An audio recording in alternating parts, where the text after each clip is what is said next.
I am so happy to introduce these two people. I love them. Leesa Prendergast is the Deputy Director of the West Virginia Prevention Research Center, and Traci Jarrett is the Project Director of the West Virginia Prevention Research Center. But more than that, they're just wonderful people who have evaluated dozens of projects in West Virginia, one of them being Try This West Virginia. We met them in 2016 when they were conducting the first full evaluation of Try This, and they were we had interviewed lots of people who might do that, and we loved them because they were so down to earth and they understood what ordinary people go through when they try to write a grant report or when they try to put together a program. And we thought, okay, these are our people. And now, what's it, about 5 years later, they're evaluating programs that started as Try This mini grants. So we're glad they're here tonight to help you because we benefited by their advice and now you can too. So Traci Jarrett, Leesa Prendergast, take it away. Thank you so much, Kate and Brittany. We are so excited to be here to talk with you all and to share some of the experiences that we've had with some of the Try This mini grant partners in the past, and hopefully we'll give you some helpful tips for thinking about evaluation and really being able to present some of the wonderful things that you've done with your projects, with your mini grants with Try This. And if you're here from other organizations, hopefully you'll get some tips to be able, again, to evaluate those projects and share those with others. One of the things that we hope that an evaluation can be for you is a tool. We don't, a lot of times when people think of evaluation, it can sound kind of scary and sound like, if I'm not doing it right, then I'm going to get in trouble. But really, we want you to think of evaluation of your project as a tool so you can figure out a couple things. What worked, maybe what's not working so well, maybe why something worked really well or didn't work, so that you can start to do it better next time. The other thing that an evaluation can help with is if you can show other people the impact of your project, you can get more support. You can use some of your evaluation to approach other people in your community to become partners with you, to go to local government officials to show them all the good work that you're doing in your community, or you can use it as a jumping off place for writing other grants. And finally, and this is my favorite part, is you can celebrate the successes that you had. You can look back at all the hard work that you've put in over the year that you've had the Try This mini grant, if that's why you're here, or any other projects. So you can say, look at what we did together. And that's a wonderful thing to be able to do at the end of a project. So in terms of the evaluation itself, it really takes some planning. And we're going to go step by step through each of the different things that you're going to want to think about when you develop your evaluation plan. So there are 4 different pieces of an evaluation plan that you should think about for your project. The main thing is did you do what you said you were going to do when you designed the project, right? So with that in mind, you want to think about your goals, which are those big overarching long-term plans that you have for your community, your objectives, which are those specific things to your project that you can measure as you go along, your activities, the things you need to do to meet your objectives, and finally, just kind of along the way, thinking about the process and, how it's going. So this is a really important one, and Lisa's going to cover it, but it really helps you to kind of assess what's going well and what's not going well so that you can adjust your plan as you go along. Now, your goals really are designed to reflect the purpose of your project. They're tied to some sort of need that you've identified in your community. It needs to be a very clear but brief, broad statement about, again, those long-term things that you want to do in your community. And sometimes your goals you can reach with like one kind of 1-year project. Other times it's a long-term plan and you're thinking, how do we change our community to be healthier, 3 years from now, 5 years from now, 10 years from now, and how do we build those partnerships to make that happen? And to identify needs, there's a couple of tools I just wanted to point out. Try This provides a wonderful community checklist that you can use to start to think about, what your community already has, what kind of assets they already have, and that you can build on, and where the gaps are in terms of building healthy communities. There's a CDC checklist too, called the CDC Healthy Community Design Checklist, and I've got links at the end of the presentation so that you can have those. Your local health departments and hospitals also do needs assessments, and if you're partnered with them, they might be able to share some of that information with you. And finally, again, I've got some resources at the end that have some data links so that you can look at both kind of national data and more localized data for your community to start to see, what kinds of health issues are most prominent in your community, and then maybe think about ways to start to address those. So I was very fortunate. Kate and Brittany hooked us up with some wonderful current mini grantees so that we could ask them for real life, real-time examples of some really great projects. And the first one I want to highlight is the Kelly Miller Community Center in Clarksburg. And here's an example of their goal. They actually have 4 pieces, but because of time, we're only going to kind of focus on the first 2, which is to improve the health and wellness, the health and fitness of school-age children, and to reduce obesity in school-age children. And we're going to circle back to them in a bit, but that's a really great long-term goal. The second, we got Logan County Farmers Market that again had a wonderful goal to create and improve access to the services and opportunities related to healthy living and healthy eating in Logan County. And we're going to have a bit of a presentation from Tyler Brewster, who's in charge of the farmers market, in a little bit. And he's going to tell us a little bit more about his project. The second piece are your objectives, and your objectives should really relate straight back to your goal. So it needs to focus on what you want the outcome to be. What do you want to happen with your project? What do you want it to accomplish? And a lot of times the objectives are going to include changes in what we call policy, systems, and environment changes. And those changes are at the community level. So those are things that you can do community-wide that improve that healthy living environment. The second type of objective that a lot of people tend to write are about changes in knowledge, attitudes, or behaviors. And that usually focuses on individuals. So are you helping them to learn more?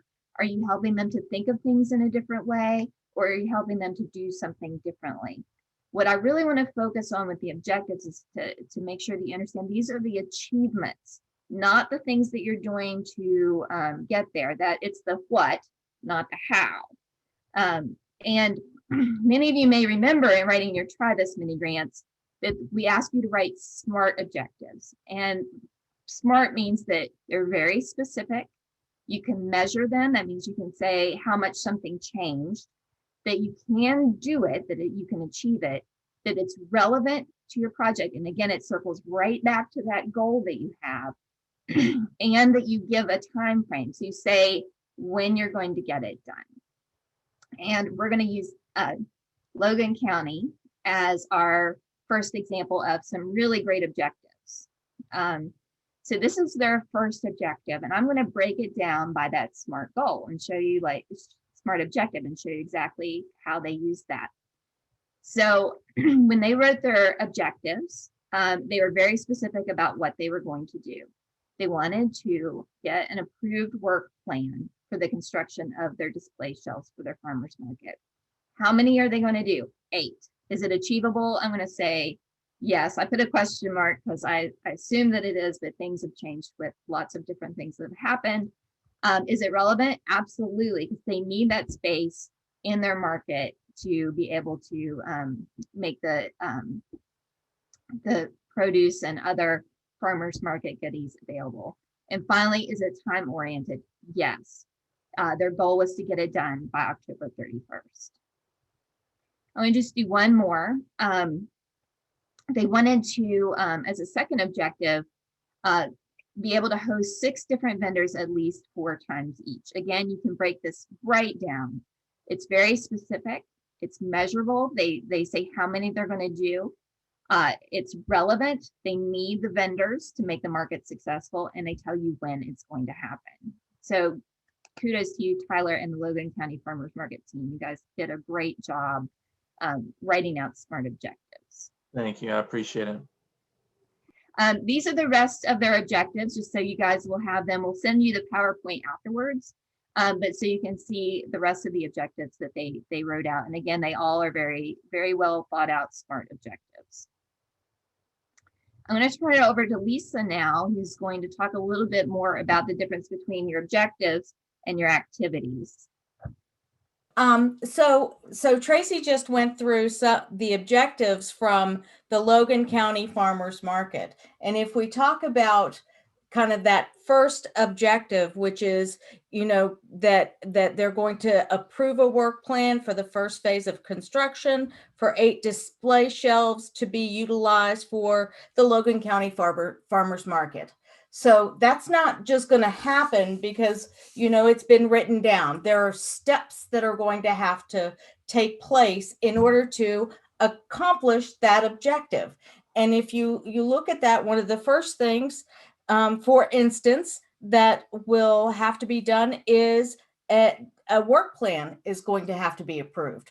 Well, before you can approve a work plan, you have to write a work plan. So those are activities, it might be pulling the people together to develop the work plan, and then presenting the work plan, and then having the work plan approved. Those are all different steps that you have to take for to accomplish that objective.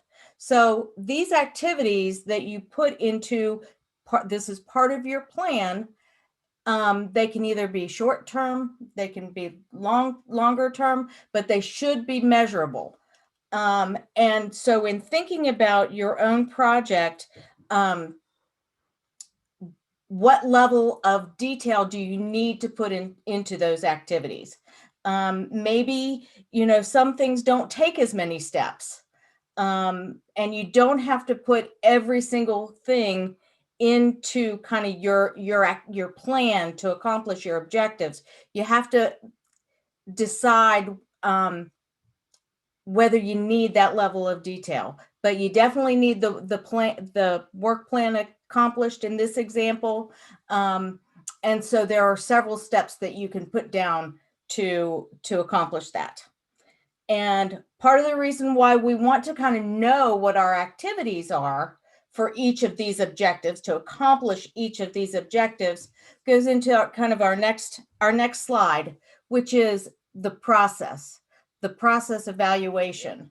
So as Traci mentioned, the objectives are kind of our bigger picture outcomes that we're trying to achieve. So we get to the end of our grant year and we look at what we've accomplished. Did we get it done? Did we not get it done? Were we successful there? And oftentimes our success, I won't say oftentimes, I'll say all the time, our success, or maybe even our failures, are dependent upon our ability to complete those activities the way we intended to do them. So a process evaluation kind of looks at that. Are we implementing the things that we said we were going to implement as it was intended?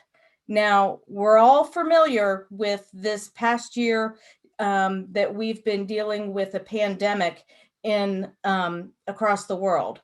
So often those plans that we made a long time ago are no longer possible the way we intended them to be.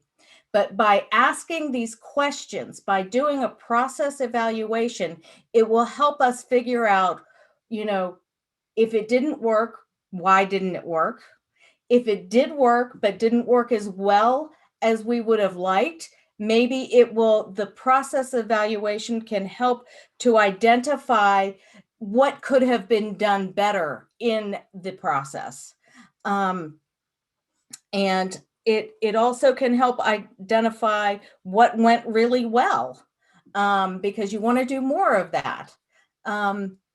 So process evaluation is very important, and embedded into the try this evaluation reports, the final reports, there are some process measures that you're required to provide and you need to track. So like the number of volunteer hours, that's one thing. And, try this communities are fantastic at bringing people together to help build something within that community. There are also organizations within the community that might donate some of their staff time. So, you want to track that too, which is, support for the community by organizations. There are also lots of donations and leveraged resources, not only in direct funds, but also in materials. And you want to track all that. And there are also new partnerships. Now, when you look at all these things and you put them together and you say, why is this important? Why are these important process measures? And they're important in part because they're great to tell your funder, but also that's showing the support you have within the community. And you want to be able to tell your story about how you have support from your community to do these projects. So how do we go about choosing measures? Okay. And oftentimes we're dealing with not large sums of money. So the way Traci and I always approach things, personally, we want to know everything, but we know that's not doable. So you need to look at what are potential measures and what are doable measures and what measures will give you the information that you need to help support your project. So some of the measures that you will want to track, did something happen? If you wrote you were going to have a policy, systems, or environmental change, did that happen? If you said you were going to have an event, did the event happen? Did you create key partnerships? And those can be done through a lot of observation, tracking, numbers, lists. And then there's the quality of the change. So let's say you built something in the community, and everyone came and loved it. So your report, yes, you want to say you had that environmental change, but what was the quality? How did it impact the community? So you want to ask people of the community or interview them, do surveys to find out, did it change the quality of the community? Did it bring together people more often? Were people more physically active? So that's the quality of that change. And then, of course, we want to know by how much, how many people participated. If you did more like a training program, how are you going to assess that change in knowledge and behaviors? So you will need to do pre and post test. And there are also secondary data sources. And a secondary data source is data that someone else has collected. So Traci mentioned, working with the local health department or local hospitals who have conducted needs assessments. And if they will share their data, that's looking at a secondary data source.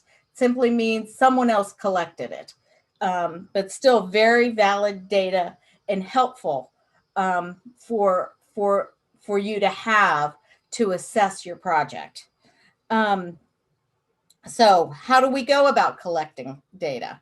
And I've already mentioned some. Surveys, you can do paper surveys, you can do online surveys. There's a variety way of doing surveys, and Traci and I have helped a lot of different organizations develop surveys, and we are happy to consult with people if they have questions about developing surveys. As I mentioned, the secondary data sources, and not only are there, the health department has secondary data sources. You can look at the behavioral risk factor surveillance survey if you're looking at like county level data. So there are lots of data sources out there that might be able to help with your evaluation.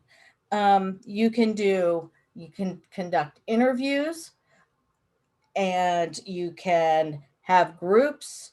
And so with a group, you might want to do something more formal with like a focus group where you've developed a list of questions before you go in. And if you have more than one group, you ask every group the exact same list of questions.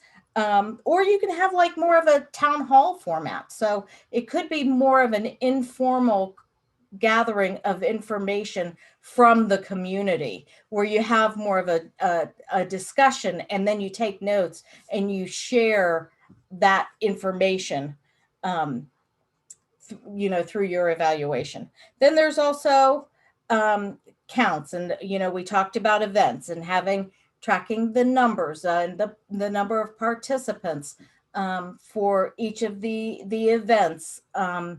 Is something that you will definitely need to do.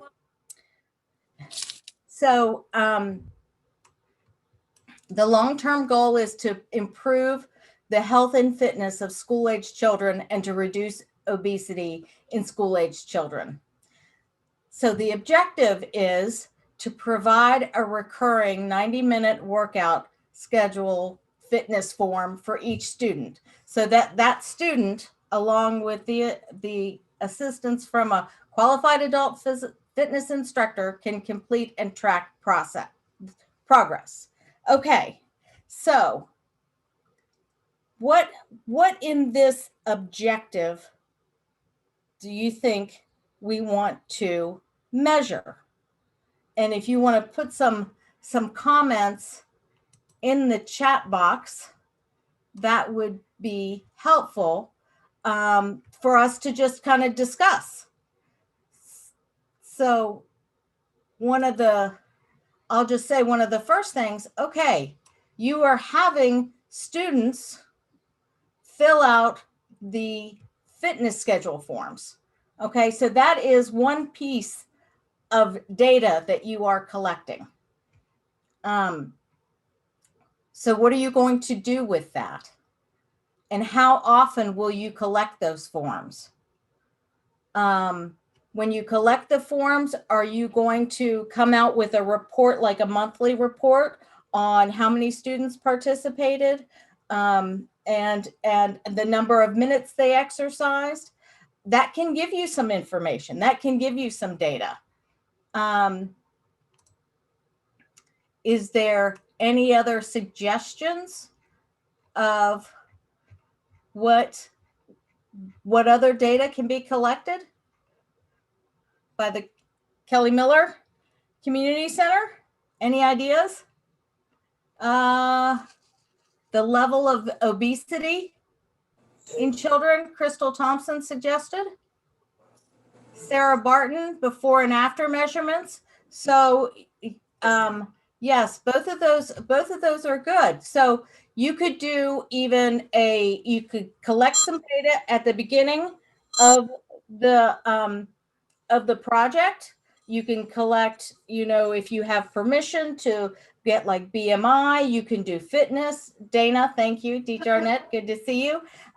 You can do fitness measurements, and then at the end of the project, you can repeat it. So Wow, what's that? You could see if there is a change. You want the number of students who are coming to the center for their exercise program. That's a good one. I had a question. When you're looking at this, do all the students, do they have to fill out the progress forms? Are there other students that come but they don't like the forms? Dana, another good thing, how much they liked it. So we need to ask them, We need to ask them, if they liked it. And within this fitness center, there are a lot of different programs. So maybe we want to ask them which ones they like the best, or, which ones have helped them the most. A lot of people are saying pre and post survey, the parents' reaction to the kids' involvement. These are all good things. These are all good measures to think about. So you can, you got to think about it in context of how big your project is, what kind of resources you have to put towards this evaluation, and what can you collect that will be meaningful to the project. But you guys have done a great job suggesting lots of things in the chat box. So as you can see, evaluation can be as complicated or as easy as you kind of want to make it. But the thing you really want to think about is, when you finish that evaluation, are you getting the information that you need to be able to tell your story to your community members, to your funders, to anybody you need to report to? So I think we can go, unless Traci, you had anything else you wanted to add. We can go to the next slide. The only last thing I want to say is, when you're thinking about measures, how often you're going to do it, what you're going to do, it should all kind of be a nice little bow, a trail directly back to those objectives. If you stated that you're going to measure X, Y, and Z, that's what you should be measuring. If you are holding a community event, or maybe a farmer's market, and one of your objectives is to reach 100 people, then what do you think you need to do? You need to count how many people are going, so you make sure that you meet that objective. So just as you're thinking about what measures are appropriate, think about what your objectives were and tie everything back to that. So I wanted to talk a little bit more about what you need to do to develop an evaluation plan. We talked about kind of all of those components that are there when you're writing about what you're going to do, the measures you're going to show that you did what you said you were going to do. But let's really think about what that plan looks like. So the first thing you want to do, we've already talked about, is identify what you want to evaluate. Decide on your measures. Think about your timeline. This is an easy one too, because you're stating when you're going to do things in every single SMART objective that you write. That becomes your timeline.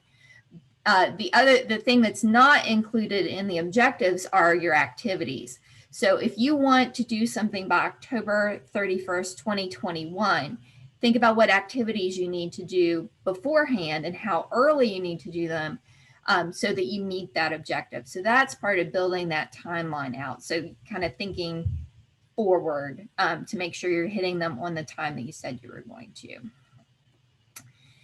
This is really, really, really, really important. So as you're developing your evaluation plan, number one, you do not want to wait until a week before your grant report is due to get it done. You want to be collecting these, thinking about this from the get-go and collecting it as you go along. If anyone's ever waited until the last minute to do a grant report, you will know what I'm talking about. You don't want to be trying to pull things together and remember what happened 6 months ago. You want to be collecting it all along. And the key to doing that is, as you're thinking about your evaluation plan, designate someone who is a part of your collaboration to be that person who's going to be thinking about collecting your evaluation measures and kind of keeping track of all of them. Then we talked to, that is part of conducting the evaluation. Then think about, after you got it all collected, what are you going to do with it?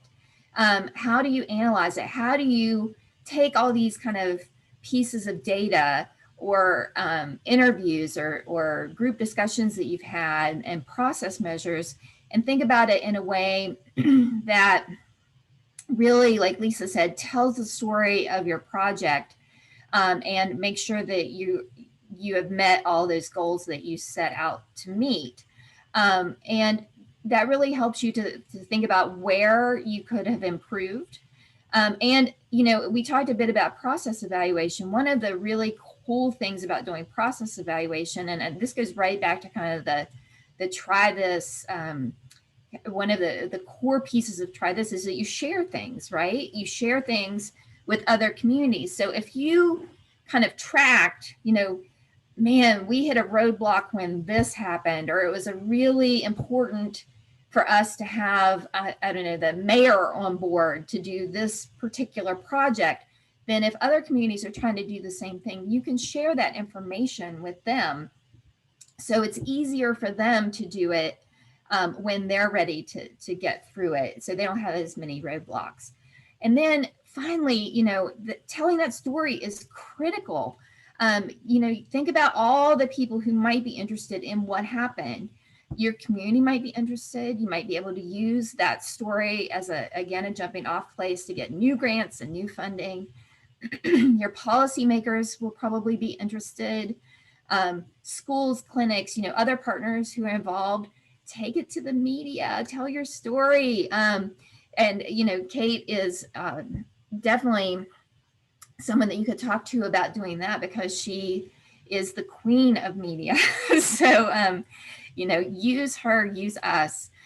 You could take it to potential new community partners to try to get new partners on board.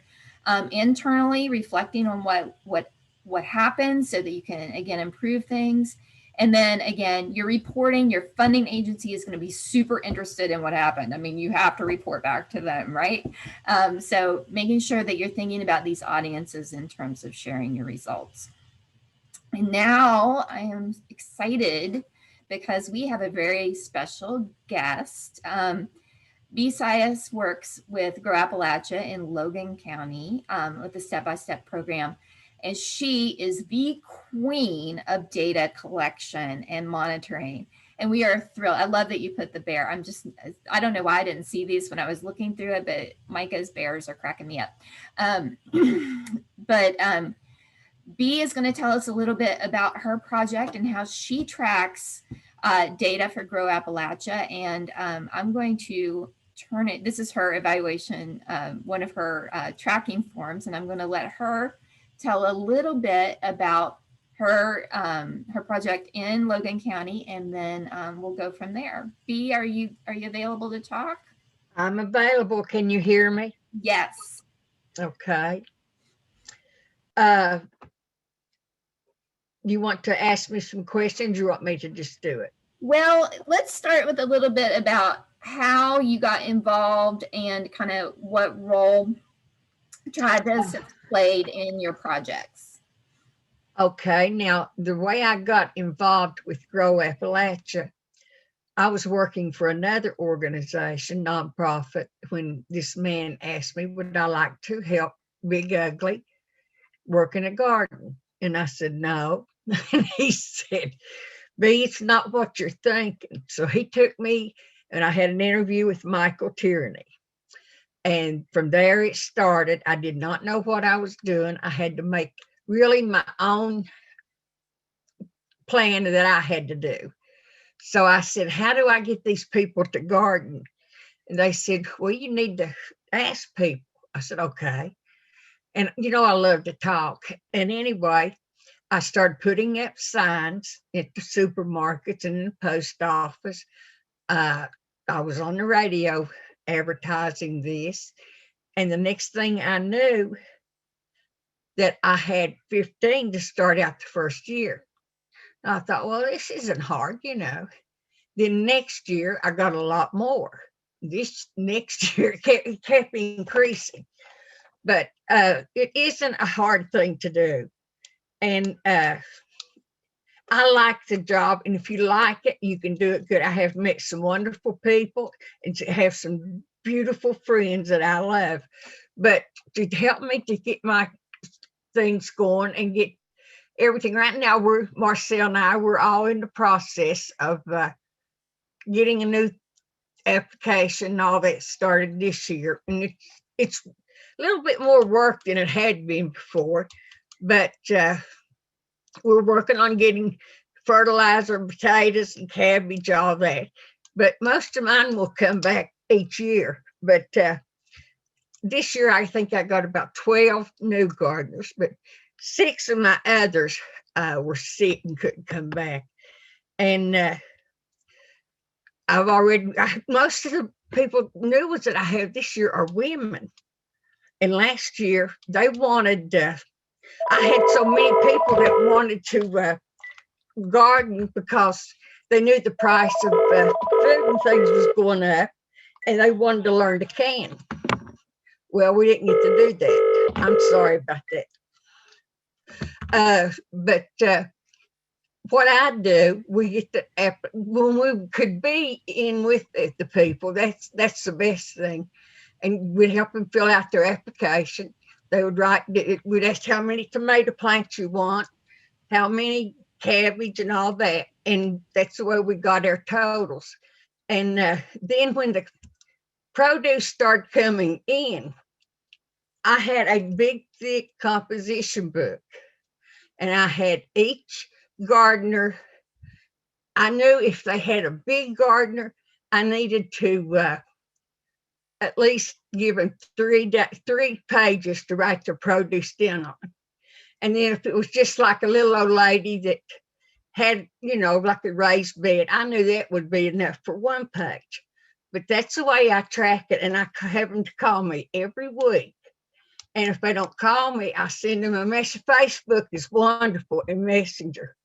You really get a lot of work taken off of you with a Messenger and Facebook. And also I put my, when I have plants or anything to give out, I put on Facebook, attention all grow Appalachian gardeners. I'll be at the library in man at 10 o'clock giving out this or getting out that. And it's what I do in Logan too. And they'll come and get it. But when the produce starts coming in, they call me. And I wish I could show you the book, the way the people has it. Let me show you one. This one right here. He has about over an acre of land.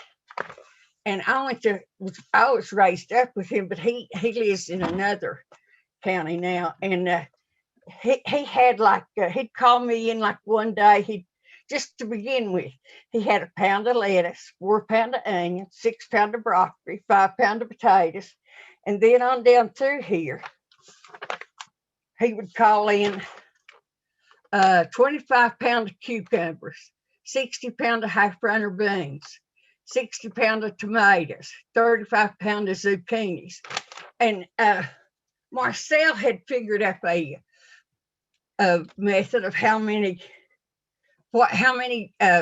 pecks it would take, to equal, or like how many pounds to spread out to what you'd need 1 pecker.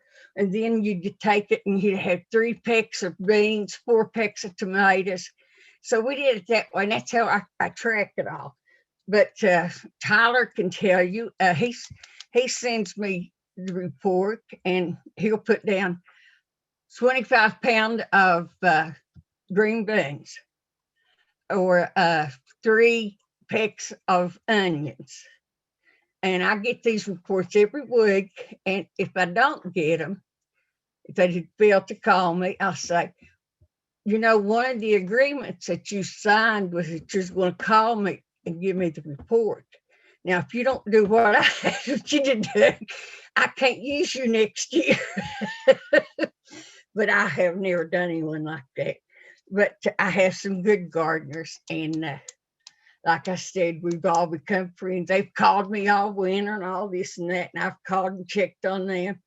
But I have a guy that works with me, Buck West, and he lives right down below me. And he said, he came to me one day, he was in the gardening, and his dad always had a big garden. And he came to me and he said, B, can I work with you? I said, I don't know, but I'd have to ask Marcel. He said, Wanda's going to kick me out of the house, and I don't have enough to do. So he started working with me and Marcel, and he's one of the best. He can talk to those people, and he can, they'll say, Buck, my cabbage are not trying to head. They're not doing anything. He'll say, well, I'll tell you what you do. You get your garden hoe and you get out there and you pull that dirt up around and put a little bit of fertilizer around it. And Buck, he helps people till, especially the little ladies that doesn't have anyone. And Buck, he does everything for me and Marcel. We couldn't ask for a better person. But I tell you, there was one gardener we had. She had a light stroke. She was a widow. And she called me and she said, B, I don't know if I have a weed or a plant. Said, I don't know what it is. I don't remember. So me and Buck went up to her house and it was a weed. And he took her hoe and he cut it down. And then he helped her, showed her how to hoe her green beans. And she did real good. She's been gardening ever since. And I just don't have any trouble. Just keeping that down in that book helps me with my reports. Every so often I'll go through it before my reports are due, and I'll count up how many pounds of green beans, how many pounds of corn, and all that. Now, this one boy that I showed you, it was nothing for him to call me in 15-pound corn or 2 bushel of corn, or this one here, he called it 150 pounds of potatoes. That was in 125 pounds. I mean, that was like all year long. But it's not hard to keep down if you stay on top of it. You got to keep it up, though, like writing it in a book. I have their name, their phone number, and everything. And if they don't call me, I'll send them a message if they have a computer. Now, some of the elderly people, they don't have a computer, It's probably just as well, but I love them though. And I'll call them and I'll say, how many beans did you get this week? Well, B, honey, I picked about 2 bushel, onions. And we try to give them as many plants and things, seeds and things that we can give them. And they appreciate every bit of it. Have I talked too much? Not at all, B. I always enjoy talking to you, and I don't know if you can see the chat. I can't for some reason I can't scroll through it, but about 15 or 20 people want to join your gardening group. Okay, where do they live? They're ready to sign up. I told her I wanted to go down and go to one of her library presentations because I can't grow a weed. But B, thank you so much. I because I can't quite see the chat box, I'm gonna rely on Micah and Brittany to tell me if anyone had any specific questions for B. I just want to say that B is such a wonderful example of how your evaluation doesn't have to be overly complicated. She keeps track of everything in a composition, but extremely detailed. I know that at least a couple times that we've talked, she could tell you how much produce has been produced by every garden in her program. And it's just phenomenal. And, I do think a couple things that she said that really stick out to me is that a critical piece of having, I think, a good evaluation is building those relationships with people so you can check in on them and make sure they're doing okay. And make sure that things are progressing and offer help. I mean, those are, I think, some real important lessons that B can teach all of us in terms of keeping track of evaluation. Let me mention a couple more things. Yeah. Now, you see this paper that I have here now? When we go to give out plants and things, seeds, me and Buck, we write all that down. And when they come to get it, we mark it off in a red marker. And then if they didn't get all they want, we put another mark there so we know they need more. And as far as us having to worry about getting volunteers to garden, no, we don't have to. I mean, they call us. In fact, 2 that lived in my area, and I had more now than I should have, So I sent them to Marcel, and she signed them up. So that's the only way we do it. We just work together on this. And B, you are phenomenal, and I can't tell you how much we appreciate you coming tonight and sharing this with everybody. I'm just thrilled that you were able to be with us. And well, you know, if you liked your job and you're happy with it and you work with good people, Marcel and Michael and Marta's rough on me sometimes, but Marcel is, you couldn't ask for a better person to work with, and we try to help each other. So it has to be a team effort for both of us. One other thing I want to talk about real quickly that came up as a question, but also I think B mentioned, we didn't talk about keeping track of your budget. And that is a piece of evaluation too, because it's a lot of times funders want to know, you know, how much bang did they get for their buck? And, you know, I keep thinking about B's meticulous detail with how much produce is produced. And if you think about that from an economic impact in your community, being able to provide all of that food for the residents in that community, as well as, you know, she, I know she does some she didn't talk about it, but, you know, she does some canning programs and things like that. And especially when people are having hard times, this could be a real lifesaver for families. And so, you know, in addition to kind of those hard numbers, there's the evaluation impact in terms of how does it improve people's lives? How does it contribute to the economy in those kinds of ways? Maybe, you know, that you can save people some money, especially when they really need it. So right now they need it, you know, they really did. They needed it last year too. I mean, the mines wasn't working too good, and some of the men was laid off. So they will work these gardens. We don't have any problems with that. Again, B, thank you for sharing your story. It's so inspirational, and that's part of what I think Try This does a really good job of is helping to inspire us to do better. And B is certainly someone who can do that. I wanted to shift a little bit into kind of thinking not just about your project, but maybe bigger in terms of your long-term goals. And one of the things we've talked about a bit are policy systems and environment changes. And I just want to back up a minute and kind of explain that a little bit more. So when you're thinking about long-term planning and sustainability, if you're thinking long-term, really some of the ways you can get the biggest impact is if you're thinking about how your project can influence policy. And I'm not talking about necessarily like going to the state legislature and convincing them to make a state law.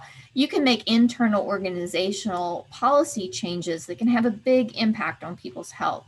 And I know as part of your Try This mini grants anyway, you're asked to fill out a Set a Good Example form.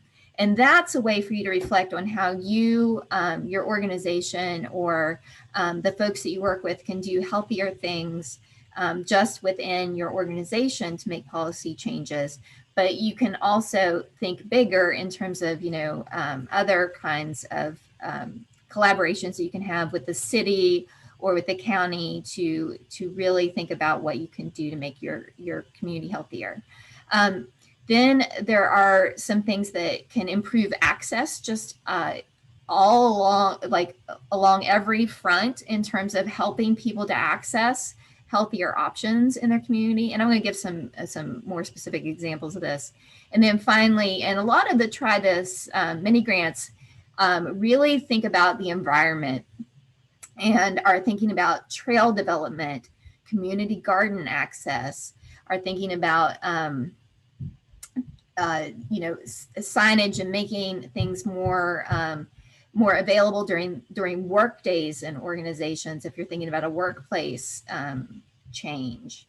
So I just wanted to briefly highlight what the difference between like one-time program and event is versus what policy systems and environment change is. So for instance, you can see here in the school, you might, an event would be to celebrate National Nutrition Month, but a policy systems or environment change would be adding more fruits and vegetables to school lunches or school breakfasts for children so that they have that option, and for the employees as well. A community, I'm not going to go through all these, but I'll do the next one. Hosting a community bike ride or parade is an event, but making sure that the roads are constructed in a way that's friendly for biking and walking, that's more of a policy systems and environment change. So that's what I'm talking about. You know, when you're thinking bigger, these are things that once you make the change, it's kind of there, and that's more sustainable than doing an event. So, and I talked about these, but I'll give an example of something that I've seen on a lot of the Try This mini grants. In terms of making a kind of more local policy change, maybe a school gives you permission to use their gym after hours, or the city gives you permission to make a natural playground in an empty lot. Those are examples of policy initiatives that you can count in your evaluation and are also moving you towards those long-term sustainable goals. A systems change is sometimes harder to wrap your mind around. And sometimes it's even hard for us to do that, but it often goes hand in hand with a policy change. So let's say you want to look at the health impact of new projects in your community. One of the things you could do is not just letting people have like a healthy, or offering healthy options at a bake sale or something, but maybe creating an actual certification program for any of your vendors to make sure that they're offering healthy snacks at those events. And then the environmental change, we already talked about some examples there, so hopefully you understand those, but it really is a systematic change in the environment so that you can create an atmosphere in your community that supports health. And again, that could be, you know, improving the infrastructure around roads and parks, making sure you have pedestrian walkways and, you know, sidewalks that are good for people in wheelchairs or have mobility issues. So all of those things are really environmental sustainable changes. They're going to have a long-term impact. Now I'd like to ask our second guest, Tyler Brewster, who is, we've talked a lot about his project with the Logan County Farmers Market, but I wanted him to talk a little bit about when things don't go as planned, because you know, the best laid plans often get messed up, and you need to sometimes think about shifting gears, sometimes quite dramatically in the middle of a project. And so I'd like for him to talk for a minute about what's been going on with Logan County and kind of some of the challenges that they've been experiencing and how he's shifted gears to address those. Absolutely. Thank you, Traci. Thanks. I want to take a moment just to say thank you to Kate, Brittany, Traci, Elizabeth, and even Matt Thompson. Matt's been a great help for us in not only Logan County, but Lincoln County. The Fresh Start program is an outpatient treatment program for those with substance abuse.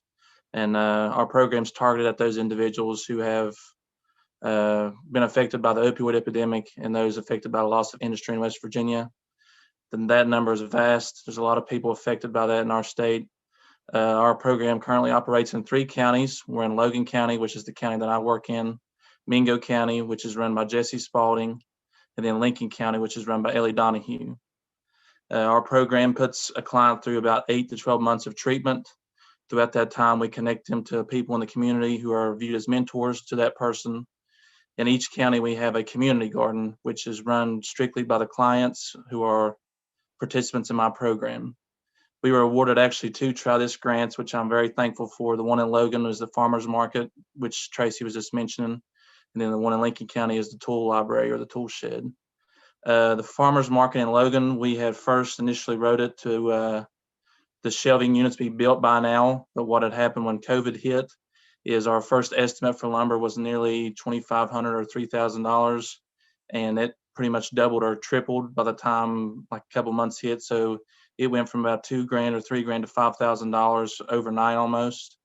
So right now we're kind of faced with that hurdle, but that didn't stop our work. That's the main thing I want to stress to everybody. When you get a hurdle or you get an obstacle in some kind of project you're doing, find other ways to stay busy and stay active. So throughout that time, we've been collaborating with our partners, who is Pride Services. They are a great team, help our community out tremendously. And Dana Wright with W Extension Office, who once we get the farmers market actually up and running, Dana Wright will be teaching healthy living classes, culinary classes, things that are being sold out in the farmers market. She would teach folks in the community how to actually cook those things. So throughout the time, we've stayed busy. We've found things to do, such as clean up the space. We've really honed down on a plan of once we get the farmers market operational, what that'll look like, how many vendors we expect week to week, how can we market it and grow it. We've basically just stayed in contact with each other. Throughout this pandemic, a lot of times, even though we are busy, we do have some downtime. That downtime has been spent communicating with each other. I do have to mention that my two partners in crime, Michelle and Chad Akers, have been a tremendous help for me. Chad helps me, I actually help him run the food pantry, which is all the vegetables that we harvest with the Fresh Start program are donated to the Hungry Lambs Initiative food pantry. On a given week, we probably feed 300 families approximately, and Chad's the mastermind behind that. Michelle, she's been a huge help for me. Fresh Start's pretty much her brainchild, and she kind of helps keep us all on track and helps guide us. I want to give a shout out to Bee and Buck too, which Bee mentioned Buck before. They've been a great help when it comes to gardening, when it comes to anything to do with, like me, for instance, when I first started in this role, I didn't have too much gardening experience, but they've been a great help in guiding me and directing me. But yeah, overall, we've stayed busy. We've stayed in contact with our partners. We've kind of just improvised. When we've been faced with a hurdle, we improvise and try to work around it. Tyler, thank you so much. I've been really impressed with your whole project, but you've really been able to move forward even when you face these obstacles and really thought through like what can we do right now so that when we're able to, we're ready to move forward. The other thing I just want to stress is that as you guys are thinking about this, and if these kinds of things happen, I mean, this year has been a perfect example of, it's impacted everybody. Just communicate with whoever funded you. Make sure that, you're telling them what barriers you're hitting, and then, work with them to come up with a plan to keep moving forward if you can't think of how to move past that barrier on your own. And, most funders are really flexible as long as you're kind of explaining what's happening as you go along. So, Tyler, thank you so much for sharing your story. I want to take a minute to point out a couple of comments. Now that I've stopped sharing my screen for a second, I can see a couple of more comments. Sarah Barton had a great comment about looking at the economic impact of things too. And I just wanted to call attention to that if you didn't see that. And then some love for Google Forms, and Tyler, love for you too. And some appreciation for you too in the comments. So I just want to thank you, everybody. I appreciate it. I wanted to share some ideas about evaluation tools with you. So there are a couple of things that you can do to think through your evaluation process and your evaluation plan. One of the most common is called a logic model, and I like to think of it as making a meal. So the logic model helps you kind of think through each of these steps. Like, what's the recipe? Do I need to make this beautiful meal that I want to make? So what are the ingredients? And those are really those things that, you need to get lined up before you even do it. And the directions, like what then are those actions that we're going to take when we talked about the activities that are the steps to make the meal. Then you've got the meal itself. How did it turn out, right? Those are your outcomes. Those are your objectives. Like, how did that meal turn out? How are you going to talk about that? What are the endpoints for your project that you were hoping to make. And finally, how do you make it a tradition? You know, how does this become the thing you eat at every holiday with your family? And those, again, are, if you think about it, are those long-term steps. So what are those long-term goals that you have to make this sustainable in your community? So I really like to think of a logic model in terms of building a meal. Is the meal good? And does it become a part of our, you know, family fabric or community fabric as we move on? Yes, Tyler and Beat are the best. got a message on the chat. And again, I told you I would share resources with you. There's a few things that I wanted to point out. We work very closely with the West Virginia Office of Health Services Research, and they have a great tool called West Virginia Health Connection that is a great place to look at statewide health opportunities. A lot of them are focused on diabetes prevention and hypertension prevention, but they also have been partnering with like Active Southern West Virginia to highlight the activities and opportunities for health and wellness in the Active Southern West Virginia regions.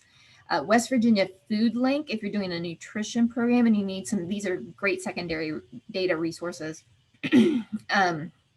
West Virginia Food Link shows county by county the food opportunities and food access in communities. And you can, I'm not going to click on these links, but they'll all be available to you when we send you the presentation. I think Micah might be putting them in the chat box in case you want to click on any of them. The U.S. Census Bureau, you can, the link that I've got in here goes right to the West Virginia county selection. So you can look at things like if you wanted to tell a story about some of the demographics in your community, like unemployment rates or anything like that, as you're kind of building the case for the need for your project in your community. And then the county health rankings and roadmap, again, you can look county by county, and it compiles a bunch of data from a bunch of different sources, like the Behavioral Risk Factor Surveillance Survey, the Youth Behavior Surveillance Survey, lots and lots of information about social and demographic factors that you can, again, use to build that case for need in your community. And then in terms of evaluation resource tools, there's some really great ones out there. There's a Growing Healthy Communities Logic Model Toolkit that is really cool. You can build your logic model, your recipe, and your meal online, and it gives you step-by-step directions on how to do that pretty easy. Snap Ed has a great evaluation toolkit, and I think I mentioned already, but the CDC Healthy Community Design Checklist is a great way to really look at what your assets and needs are in your community. And then I'm going to show you the project planning worksheet. This is just something that we use internally to keep track of each of our goals and our objectives and what each activity related to those are, who the responsible person is, and when the dates are due. And then comments, because, you know, we do run into barriers. So we use this, and I can make this available to you guys too. I can send you a copy of it if you're interested. It's just, you know, just a template for you that you might be able to use to keep track of everything. And I think I am almost done. I just wanted to give another shout out to Bea and Tyler and Sherry James from the Kelly Miller Community Center for letting us use them as examples throughout the presentation.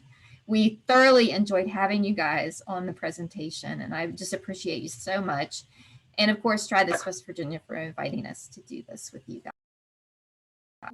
I have seen about several hundred mini grants go through Try This, and Bea and Tyler are stars. And two of the reasons that they are stars is that they don't wait until about a month before the grant report is due to start collecting their information. And they collect it all along, and they collect it because their goals mean something to them, and because they care about the people who, they care about their goals, and they care about the people. They're asking questions like, what do you need? And we have to remind ourselves of that at Try This a lot too. We have a grant right now that's for mindfulness programs in the schools. And our grant report is about 5 months away. But today I was thinking, we should be gathering pictures of these, of what's going on here. We should be getting little stories about what people are doing. That's what funders want to see. They want to know, how did this affect people? But if you're thinking of your grant report as something separate from your grant, the process of your grant, then you're going to be in some mad scramble a few weeks before the grant report has come, because you haven't been collecting that information all along, or those little pictures and those stories that are going to be there in the folder for you. And you say, this is going to be a pleasure to put this thing together, rather than, oh my gosh, I'm going to stress out for 3 weeks, because I don't have the information and the pictures and the stories that I need to put into this grant report. And that's the biggest problem that I see, whether a person's a beginner or they're an advanced person. They wait too long to start gathering the data, because they think of grant reporting as something separate from the project. It isn't. It's like the story of the project. And so have fun with it. Take some pictures, talk to people, get their stories, be a little recording of me talking and Tyler telling about what they're doing while you're getting that data. But that's the secret to it. And one secret to it, taking the stress out, is just weave it in all the way through. So everything that Traci and Leesa are telling you is great advice. And but just don't wait to take it until about a month before the grant report is due, or 2 weeks worse yet. So have a good evening.